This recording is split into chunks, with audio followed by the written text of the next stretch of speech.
This is the digital universe. This is the digital universe. This is the digital universe, and my name is DJ GNO. Freddie Long 00. Hey, catch us every Monday from 7 to 9 p.m. It's your boy C. Beaty, Beaty's World on the Ground. You can check us out at stopbeatforradio.com and viewulive.com. What's up, man? Welcome to the digital universe. Tell everybody, we know you, but tell everybody who you are, where they can find you online, and a little bit about your music. Hand Lex, born and raised in Indianapolis. Naptown?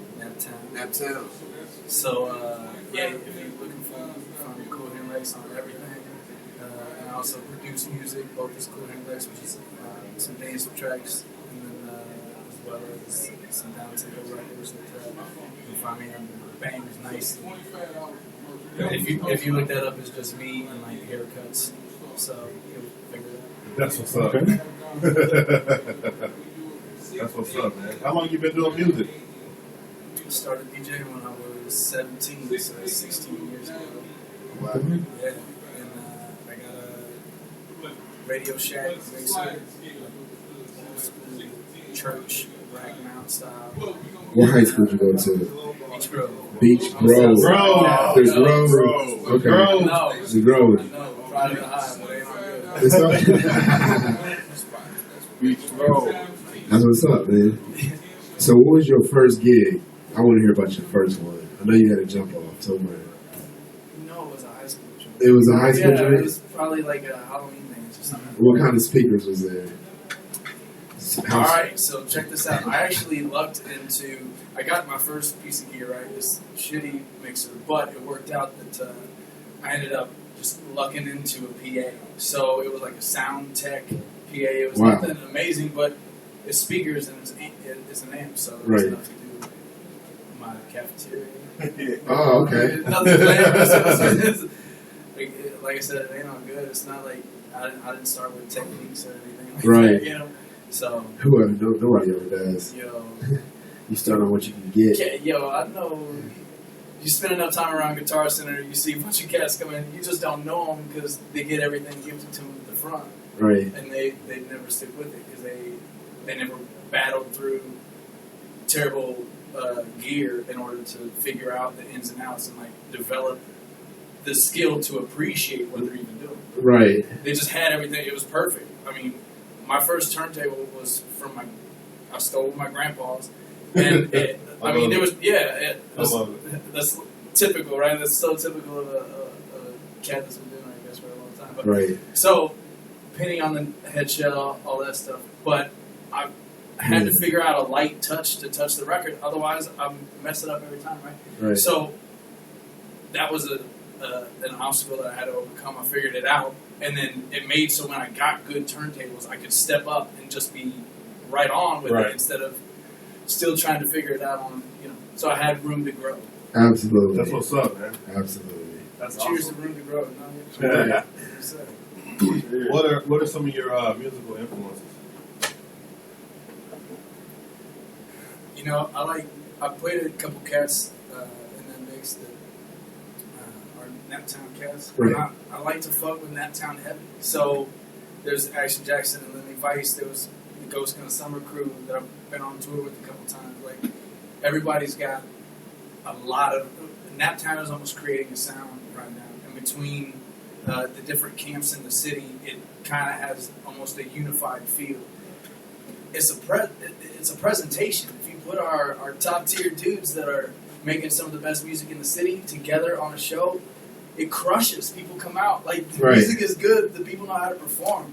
It's real legit here. It's bubbling. It just hasn't hit that next thing. So I'm inspired by that. Right.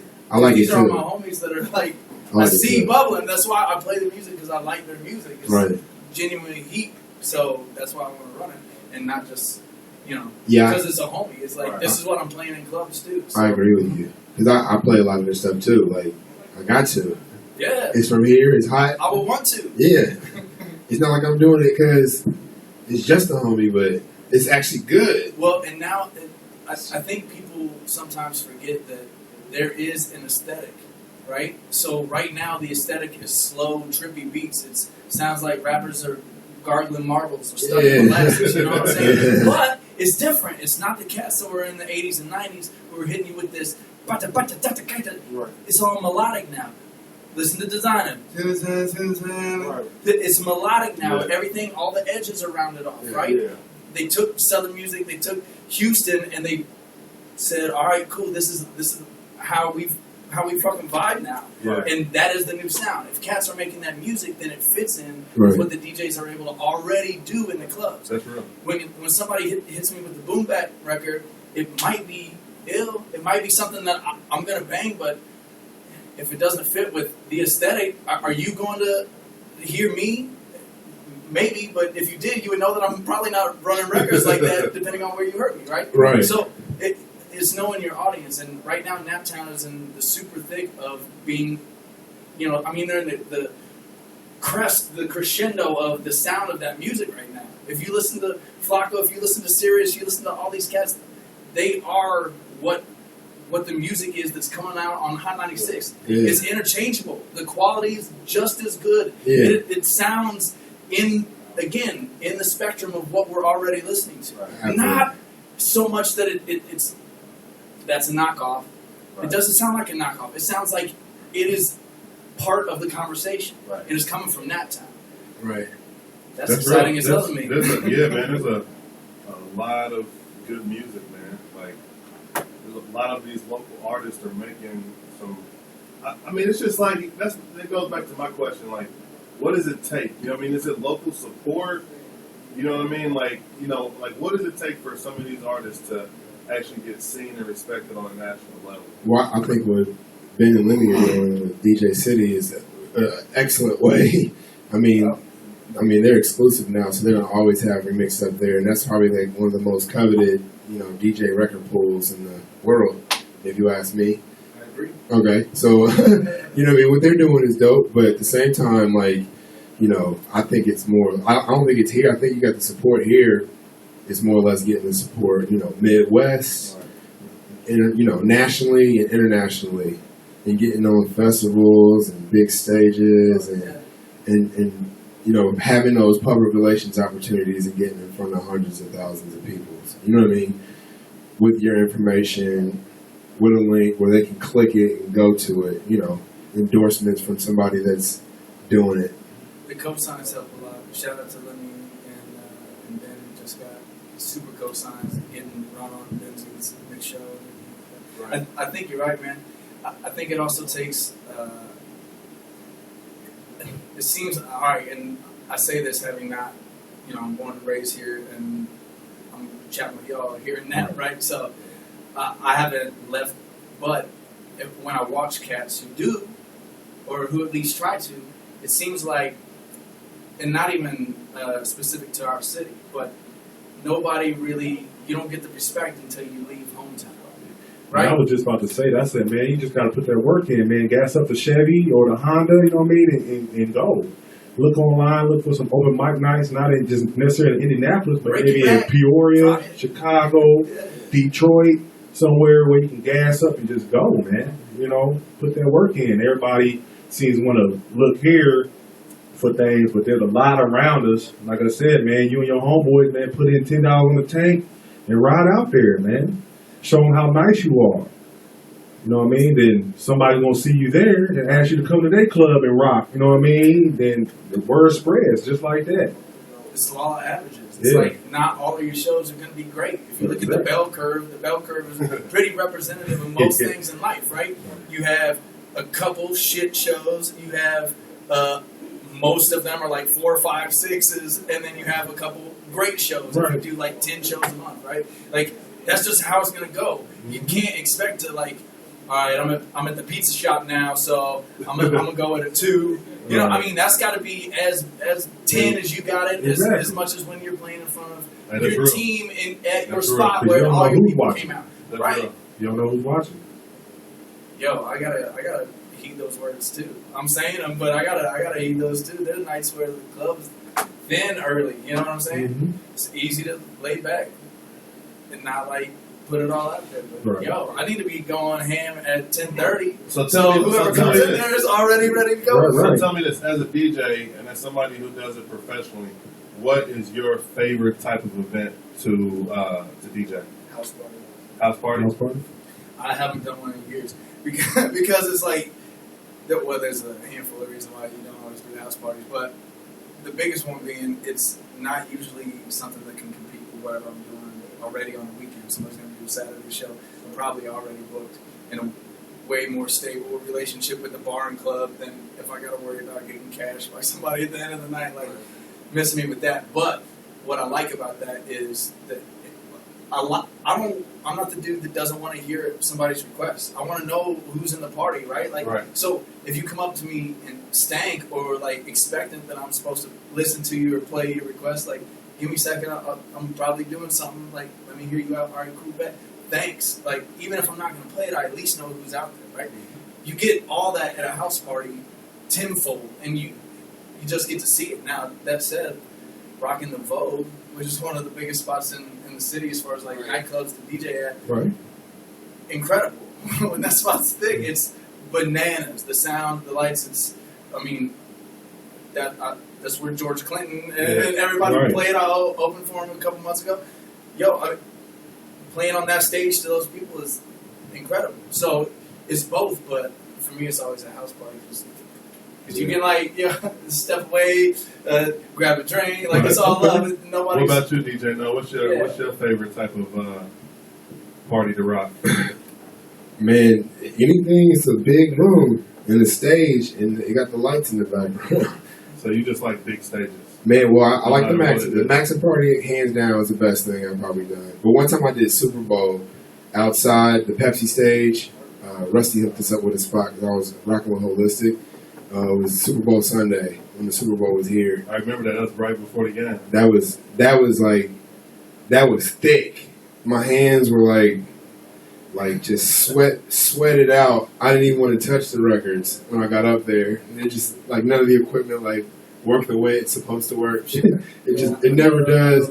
It's like something wrong. It's like nothing's wrong. Nothing works up here. What's wrong with this mixer, man? What's wrong with these records? This mixer, everything's wrong. What's wrong? But I figured it out. I put everything on internal. Just jumped up and down and had fun. You know what I mean? You like that story, don't you? A couple of songs didn't go in right. I was like, what's going on over here, man? Yo, I mean, you said you wanted to make it big time. That sounds big time as fuck. You don't even tell me that money putting on the show. That's super big time. Hey, well, I see those people hitting EDM.com and everything on the sucker DJ tip. I'm just messing. nah, that was like, What else are you gonna do? If it's all messing up, you gotta do what you gotta Man, do. the I did not need fault is, you. hey, I had to do what I had to do. I want to make sure their show went good. Exactly. Nah, It wasn't about me. And then I know how to do the 52 fakes sometimes too, you know what I mean? Whatever. That was fun. That was a big show. I'm trying to think. Venue. I like Rebel when it's thick for sure. And that's pretty much the biggest room. I did the Egyptian room one time. That was fun. That was definitely fun.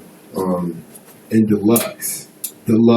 One time my nephews did a show at Deluxe, and it was packed in there. It was about 1,000 people in there. It was off the hook. I love DJing that room.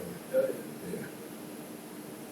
That's what's up, man. Like, as a Naptown DJ, man, like, how would y'all say the competition affects the camaraderie? Because there's a lot of good DJs here, and there's only so many jobs.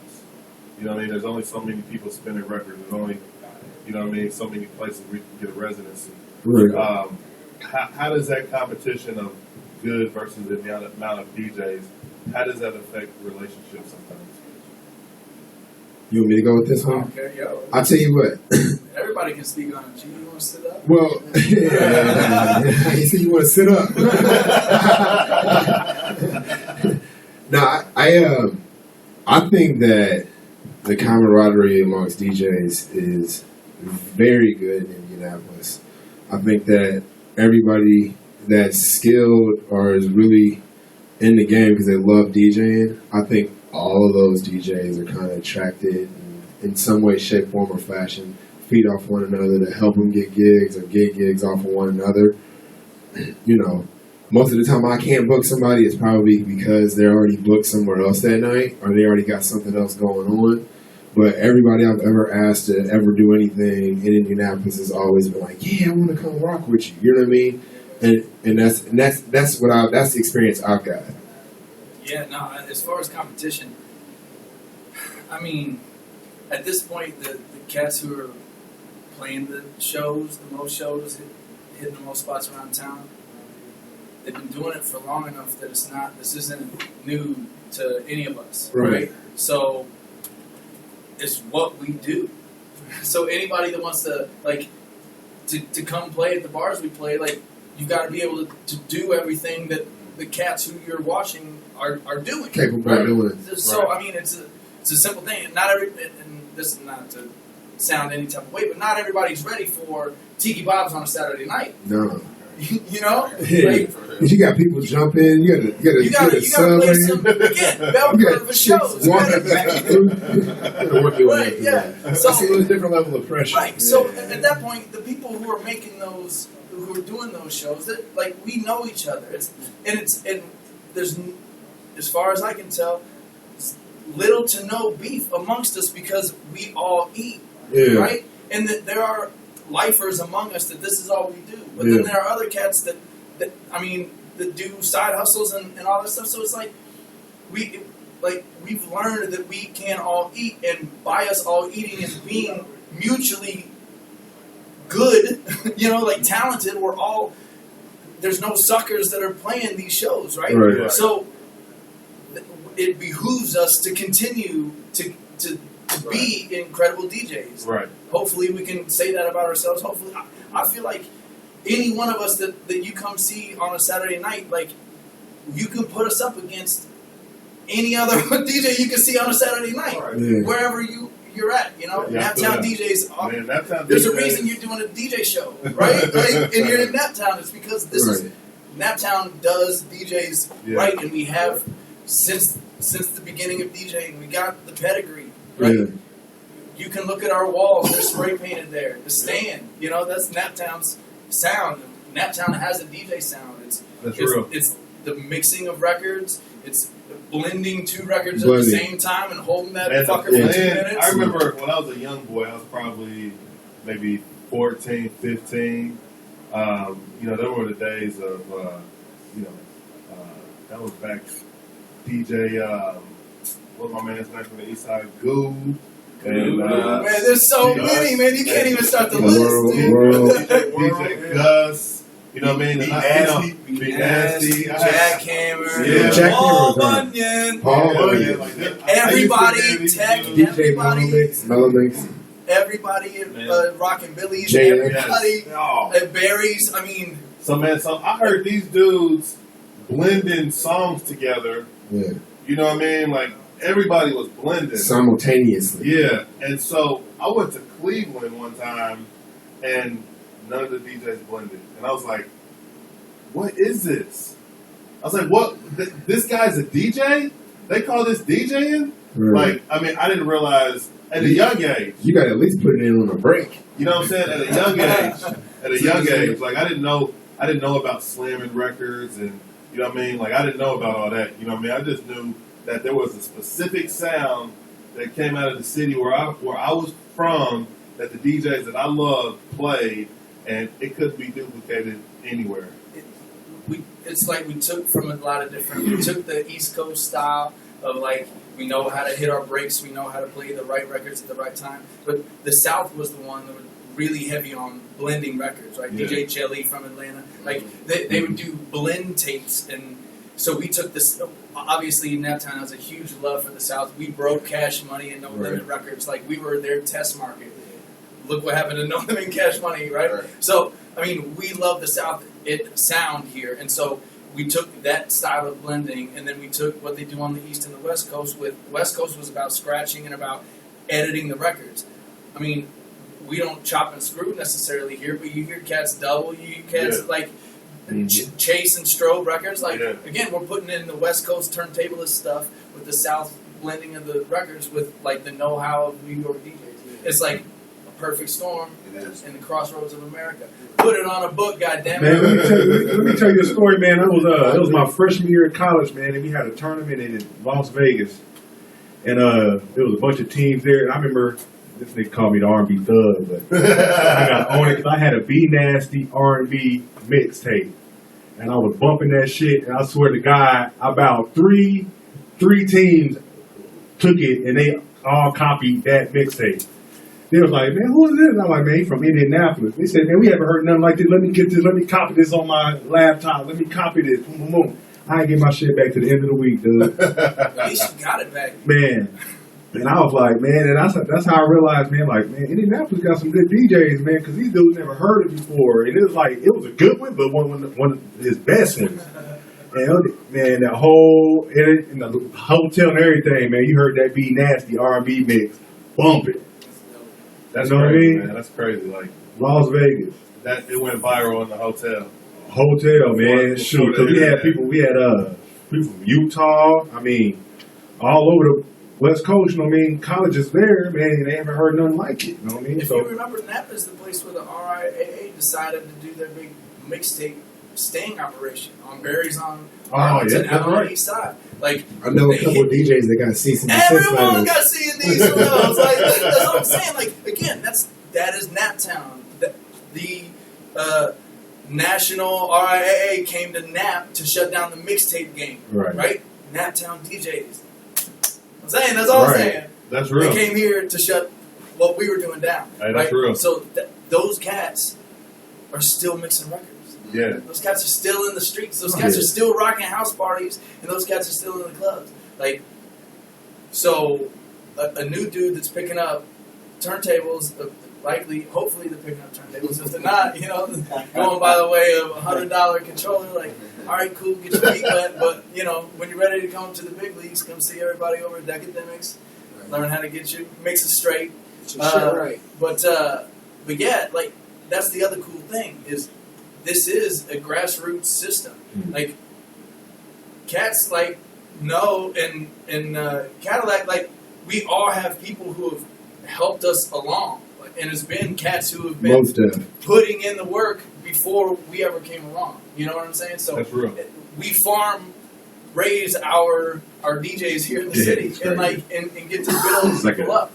If you can hack it, it's not for everybody, but if you can hack it, if you're willing to put in the work, you can eat off this. It's crazy because I was talking to somebody about it the other day. You can always everybody has their own kind of identity and sound, but you can kind of tell where everybody came from because there's only a few OGs in the city, and they pretty much have taught. They've kind of taught one person that taught another dude that taught another dude that, and it's all where they came from. I always talk to JR because JR speed, so he's a speed dude. You know what I'm saying? And then everybody else learned it from somebody. But it's funny, everybody's very similar, but you can always tell everybody. And that's the thing about here too. These are probably some of the most selfless people I've ever met either. I mean, they're you can't really meet. You could be in New York and know I don't know Sus One or something, right? And be yo, I'm a real big fan of you, man. You think you could let me come to your crib and just watch you play for a little bit? You know what I mean? It just wouldn't happen like that. But here, I mean, it does, man. I mean, it's just weird because it's a big city, but it's still small enough to where people get, and it's not that. It's a big deal, and there's no egos there. I mean, everybody's got an ego for sure, but I mean, everybody's pretty much willing to help the next man, and I think that's why everybody is so good too, because everybody has looked out. And it's crazy because now, I've been DJing for 5 years now. And it seems I still feel I've been DJing for a year. But it's crazy because you, look back and you go, and then, some dude will, be hey, man, you mind if I come to your house? And, at first you're man, I'm what? Nah, I don't know. But then you think about it, you're man, you're yeah, man, actually you can, man. You know what I mean? When you sit there and think about it, because, I mean, that's what it's all about, man, because it's somebody gave you that shot.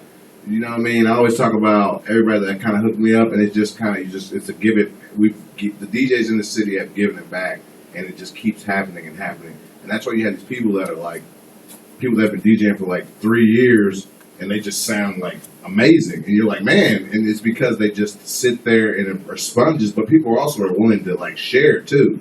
And I think that just helps the whole scene as a whole, man, because it's just crazy. Because you'll have like these dudes that been DJing for like a year and a half, and then they come and like throw a set down. And you're like, man, that's actually pretty good. You know what I mean? But I mean, they're not like necessarily ready, but you can tell that they've been like people are like hungry and they work, man. And that's the thing, man. So it keeps like people like.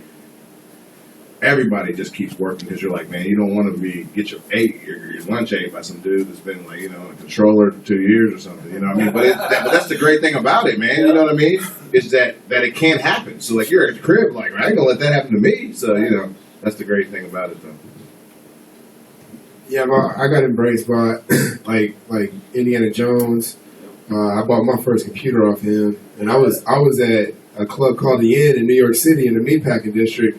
On the phone with him, like, dude, how do I put these needles together? Oh no! Yeah, that's how I dove in, like for real. I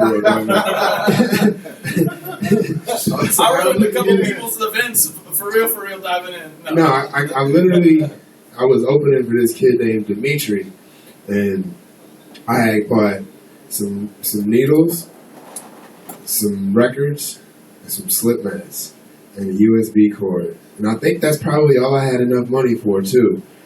And I Just records. No, I bought some records. I bought records, needles, slip mats, everything except for the turntables and the mixer. They had a 57 up there. They had a 57 and a couple of 1200s, and I didn't even know how to hook it up. So I had to call Ron to figure out how to hook it up and make it work. You know what I'm saying? And then I got it to work. Shout out to Ron for like. You go back and call somebody and be like, "Yo, But man, he probably wouldn't do that with just anyone. right for sure." But like like I had been like working with him for years. I Not used to pass, everybody is so nice though. exactly. Right. Well, I used to pass out flyers for him, or but whatever I had to do. For sure. I was always promoting his See, stuff. But again, that's you putting in the work. Yeah, That's you putting in the work before you put in the work. Right. I'm from the days of having to carry 4, 6, 8 crates of records in my own show. Like cats would ask to carry the records because they knew that's how they got in the show, and they got to put in the work without having to stand at 2 turntables. Right. Without having to learn how to set the gear up. They got to learn how to set the gear Learn how to up. treat it. They put in dues. Operate it. Nobody. $100, you don't have to put in dues anymore. Right. It changes the playing. I actually had Metronome teach me how to wrap wires. I taught Metronome how to. I know it. He told me. I said, who the hell taught you how to wrap them wires like that? I was like, those are perfect. How do they line up? How do you do that? He showed me. He's like, you got to do it like a lasso. And I was like, okay. And now I do it, and I'm like, okay, that works. Thank you. Yeah, definitely. So there you go, that trickle down. But speed helped out a lot. Speed helped out a lot. At least your cables aren't getting in and out. Speed was like, clean your needles, dude. This is how you treat your records. Yeah. He was You wash your hands. the first gig I had back was at like Cadillac Ranch. He got on my mixer and he got off of it. He was like, "Whose mixer is that?" I was like, "Mine." He was like, "That is the shittiest 57 I've ever used in my life." He's like, "You need to send that in the rain." Now I didn't even know you could just send it back in the rain and get it fixed. I didn't know that. Speed is. He's a purist for sure. I mean, don't even call him, man. I remember he used to come to my crib, and then like it'd be like I call him, and then like 10 minutes of being at my crib when I first started, and he'd be trying to teach me stuff, and then I'd be like, "Why'd you even call him, man? He's just destroying you over here." And he wasn't even anything about DJing. He just before he even started DJing, he'd be like, "Your needles are sloppy. This isn't right. This isn't right. You need to fix your mixer on this." Nah. And I was like, man, he's just.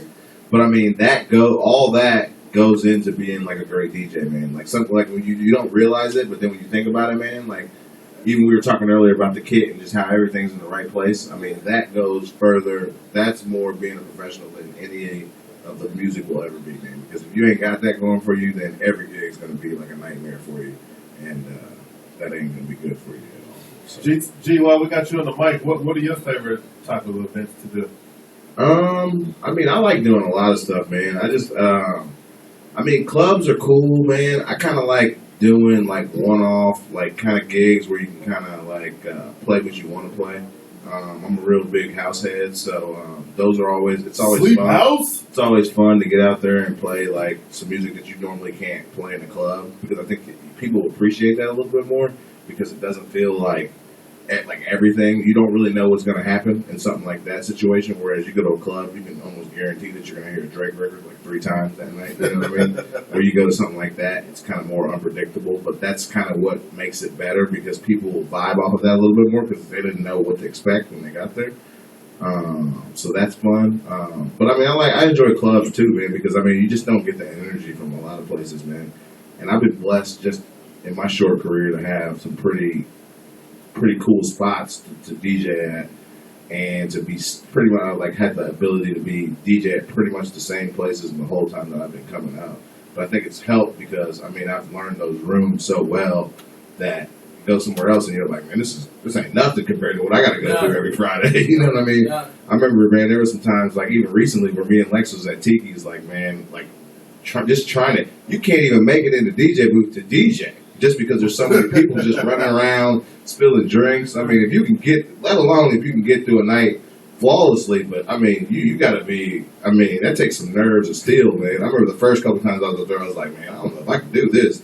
It's like I'm tired at the end of the night from all of this stuff that's going on. But I mean, I mean, that's the thing that gives you the best reward is when you can, when you can not make it kind of like awkward for everybody else. I mean, that's kind of the worst and best things about a place like that. Because you got all this like crazy pandemonium going on, but if you can still make it work and everybody has, and the people don't really even notice it, you're noticing it because, you know, dude just stepped on your foot, you knocked the cord out of the monitor again, you know what I mean? You're still trying to keep it together, but everybody has a good time, and that's what it's about. So that's probably my favorite. It's probably like that kind of spot like that. But everything's cool. Can happen. Yeah, right. Anything can happen. Tiki's that's when I said house party, that's what I was trying to say. Yeah. You know, people lose. They lose a little bit of inhibition. I like a little bit of chaos, right? Yeah. I mean, I like to surprise you with tracks I'm going to play. I like to take the sound one way to another, right? I like people to do that in the crowd. If somebody's all of a sudden is like losing their mind, it's their jam. Like I want to see that. Like I feed off of that too, right? So, Naptown is a hard city as far as crowds are concerned.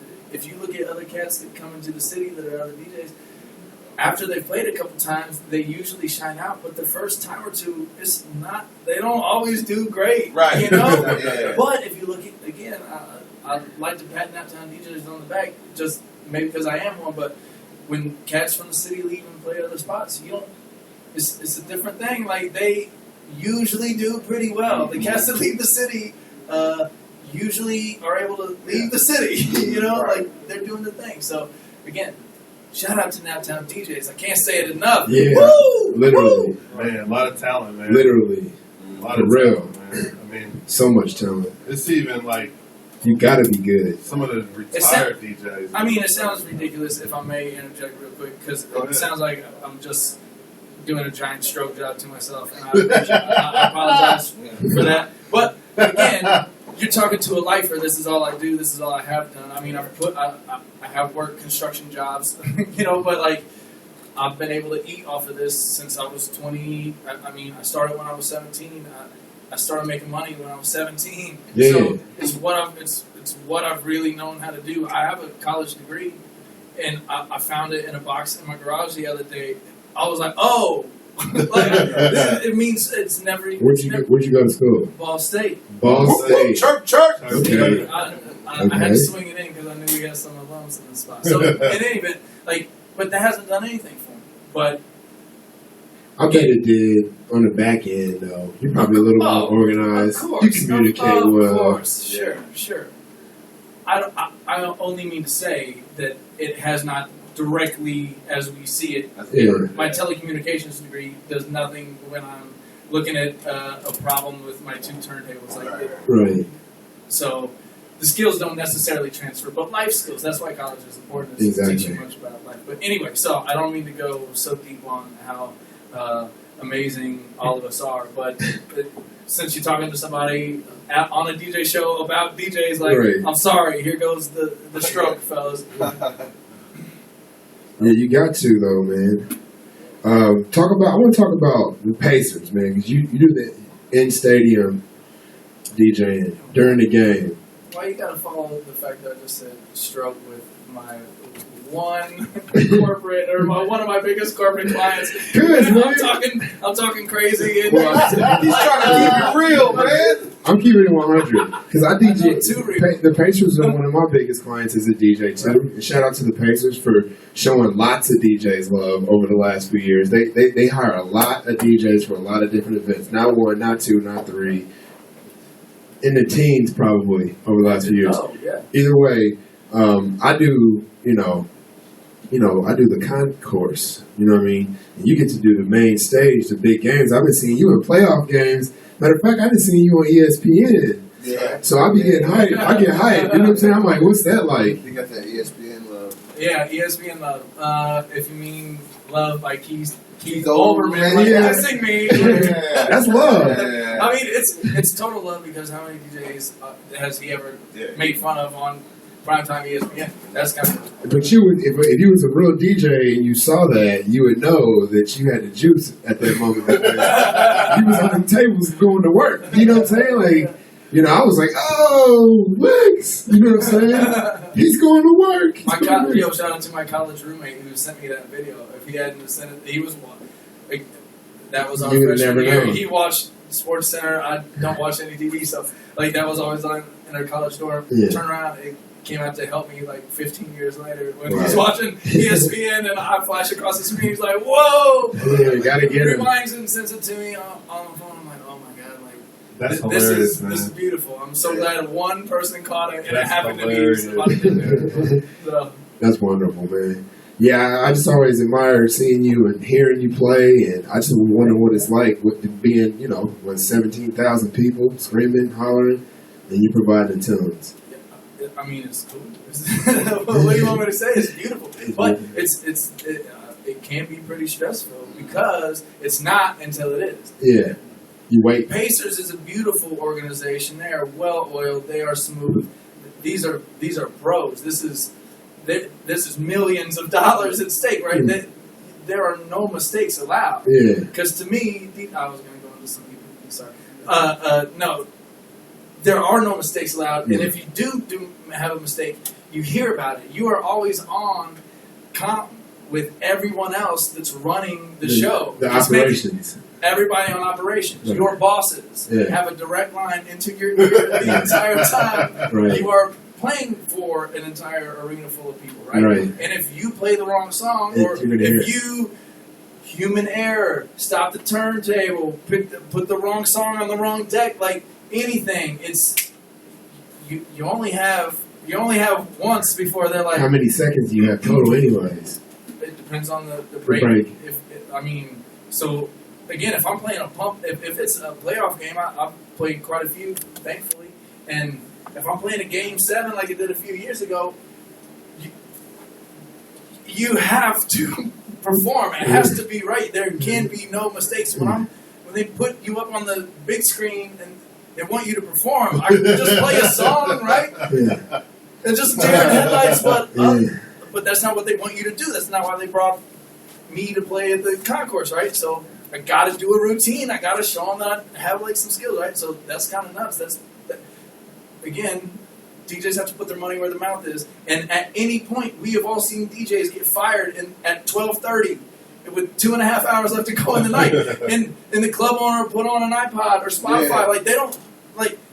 We can be fired at any point. Yeah. Your main source of income, your biggest show, you make a mistake and that's it. Like Right. you might as well be homeless in 60 days, right? Like Man. it's really real like that. We perform for our food every night. Yeah. In the same way someone who has to work in a cubicle has to perform, but we don't the strikes are different for us, It's like There is no you might get HR. written up. Yeah. You remember when that music went off? Well, that shit Yeah. was drunk. It's not my fault that Remember shit was when drunk. thousands of dollars Yeah, just walked out of our door because you played something that you thought was tight, but Right. nobody else in the club thought was, or you played a cool song too early and people don't know it yet or whatever. So like And they get you out of there and they hire you somebody for $100 cheaper. the wrong GM at the wrong night when you're Oh, playing man. early. Oh man. 11 o'clock when people are just starting to come in and they want it full. I've gotten fired before. I've We gotten all fired. have. I've taken a couple L's. I'm taking some L's. You know? It doesn't Everyone, though. Everyone. Now look at you. Yeah, I'm definitely taking Take that L. I'm definitely taking some L's. We're not gonna need you anymore. I was And like, that's how it feels. what? Solitude. Damn. Who y'all bringing in? I like that. That's the question. Who y'all bringing? I'll just walk out. We're going a different direction. What direction is that? Who y'all bringing in? And then you got to go buy the new DJ shots. Here, man. Yeah. You don't need a sub. Next Saturday when you come in because you got the night off. I'm off on every Saturday, There you though. go, bro. There you go. I keep my Saturdays open for, like, the cornball. I mean, not cornball. I love all my events. But Too much in our element. We're talking about ourselves too much. You guys feeling okay? what, like, a modern day club goer would call that. You know what I mean? Like, Yeah, don't use any names. We get it. We get it. We know where to find you. a graduation No. party. A graduation party. There you go. A formal. How about that? You won't be doing any formals for us. Man, I'm booked. I'm booked. I be getting booked, man. Oh, man. Do you kill it, dog? Oh man, it's getting like Like Lex said, I'm a lifer. I'm a lifer. This is all I do. That's why I caught myself immediately. You gonna talk about None of my events are cornballs. Yeah, you can catch me on GNOuniverse.com. oh, Man, when's the last time we DJ'd together? I think it was a Bella Vita. Or actually, no, 12 DJs. Oh yeah, I don't usually remember much of those. Me neither. Those are fun. I know they're great, That's a hell of a event Ron does. Yeah. and bless them for doing it. Especially donating to Gleaners Food Bank. It's amazing. It's so good that everybody who goes is always like, well, why can't we do this every weekend? Like, if everybody shows up, like, why can't it just always happen? It's like, Because everybody's DJing it's not, somewhere else. yeah, it's not a party every night. Like, the reason it's amazing is because it happens once a year. On the industry night, too. Right. Exactly. Everybody's able to come out. All the industry, like some of the clubs downtown, are just shut down. I was just happy to be on the bill. Thank you. Here. Shit. I'm ready to cut. I remember the first 12 DJs at Christmas, Ron gave me the closing spot. Well, what? I mean, What you gonna play? I opened with the wobble. And the stage is I hot. opened with the wobble. I was trying to troll the whole crowd. 2:30, everybody's trying to be cool all night, and I opened with the wobble. And it was beautiful because I saw the only people I cared what the reaction was just, again, the other DJs in the crowd, because I knew that they would Like, appreciate the tongue-in-cheek gesture. And I knew I played the wobble, and that's the only thing I've been able to do. So, shout out to 12 DJs at Christmas. Support.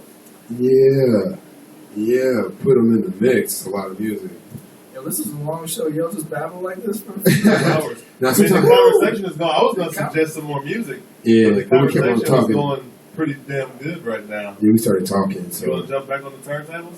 I mean, No, you want to get busy? You get part? Do you DJ on this? I DJ. I mean, you know me. I see you got a laptop. You bring your computer? Man, I'm You born posting ready. today, DJ Man, now? I'm ready, man. Yo, I ain't no why don't pause. you Get this from for me. B2B. How about a B2B sleep house set right here? Ah, he ain't my got. computer. Yeah, You boom. know better. I thought we were talking about pro DJs a minute ago. Yeah, we were, man. I don't know about the sniper at that, man. Shit, I got my Serato DJ right here, boy. I'm ready to go right now, boy. What you Life working for with? life. Let's see. You got time, G? I gotta go get. Hold up. Hold up, look. He ain't talking about nothing. Let's see what he's talking about. He got to go get some. Look. All in the camera. You got my charger? You trying to leave with your charger? Nah, that ain't happening. But he's like, fuck your charger. It's my charger. Nah, that ain't happening. I'm trying to think of the first song I'm going to play now. What you got for us, man? You got some of that new, what's new on these streets right now? Man, I'll just go to recently added and control to the top and really just pick one down. I've been playing a lot of slow jams lately. What y'all whispering about? I need my charger. Y'all whispering sweet nothings. I You know, trying to get I'm away like- from shit. I'm right here. And I Hold on a can't see second. Let me switch this over. So we got DJ No coming to the stage. DJ No, let me see how weak your No. game is. Man, you gotta give me a second first, because I gotta get it plugged in, you know what I mean? You know what I mean? You know what I mean? What you got for us, No? You You're got. supposed to be a professional. Uh oh, here we go. You said I'm supposed to be? That's what I heard.